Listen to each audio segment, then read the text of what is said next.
After a brief lull over the festive season, in January it was back to the business of protesting. In the Western Cape farmlands, anger at low wages erupted again, followed closely by Zamdela. It's a democratic right to protest, but when protests regularly turn violent, there is reason for concern. Just last week, the ANC's Secretary-General Ngwathe condemned the violent nature of these protests. It doesn't make sense for me to ban a school because you want a road. It will never make sense to me. Because before you get that road, we'll have to rebuild that school. It makes no sense. It makes no sense.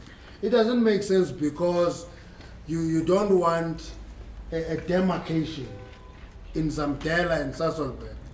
Therefore, you must loot shops.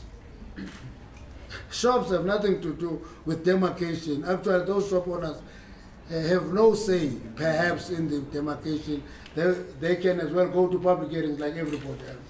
So it doesn't make sense. What we should do, we must all work together and condemn violence as a means of achieving your objective.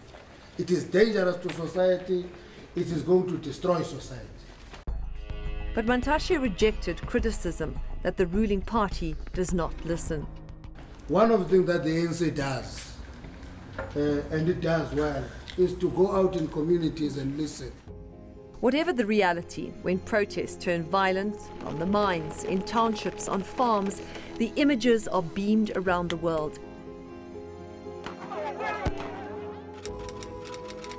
And that leads to problem number 5, the damage to South Africa's international image.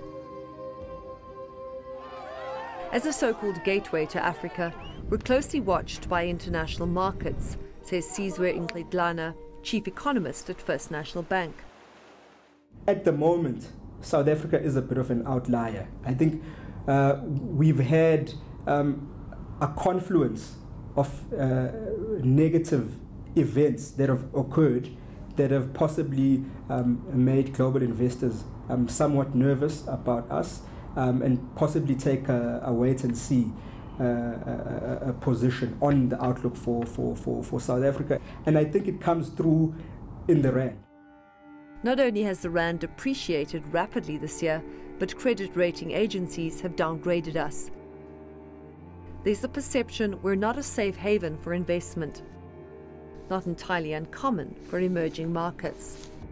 Emerging market economies do suffer from periods of political and social stability. Coming back home, the fact that we are one of the most unequal societies in the world is in line with service delivery and other social and labor disputes and disruptions. Inequality, to our minds, coupled with poverty, but really around the issue of relative deprivation is a major driver of service delivery protests. We see that within cities. We don't see the poorest communities in South Africa necessarily protesting, but people who are lying on the edges of wealth who wind up protesting, and that's understandable. It's understandable if you see your neighbour receiving services and you don't. Within communities too, when you have high rates of unemployment, when you have disenfranchised youth, those are major issues around the social fabric that allows protests to get out of hand. New ways for communities to deal with their frustrations must be found. All stakeholders need to play their part. There are many instances where the expression by people through violent actions is actually uncalled for. I mean, I'm racking my brains trying to understand why people in Sasolburg have reacted as violently as they have. So there's a proposal. There's a way other than the destruction of property and life to resolve issues. If we accept them as a legitimate form of democratic protest and we try and open up more avenues for engagement, more avenues for protest even, I think communities will start to understand that they're acceptable. Protests are held around the world all the time. The issue is in how well these are policed, how well they're regulated. The way to solve this is for the government to clamp down hard on corrupt councillors, only appoint officials that have the skills and the ability to deliver the services, And then you'll start seeing a change in which the communities are closer to these local councillors who represent their needs, and the governments there can actually respond to those needs properly. We need good leaders to come and stand up. I myself don't believe we only had Nelson Mandela. Let's stop this nonsense. This corruption thing is a lot of rubbish. It has to stop.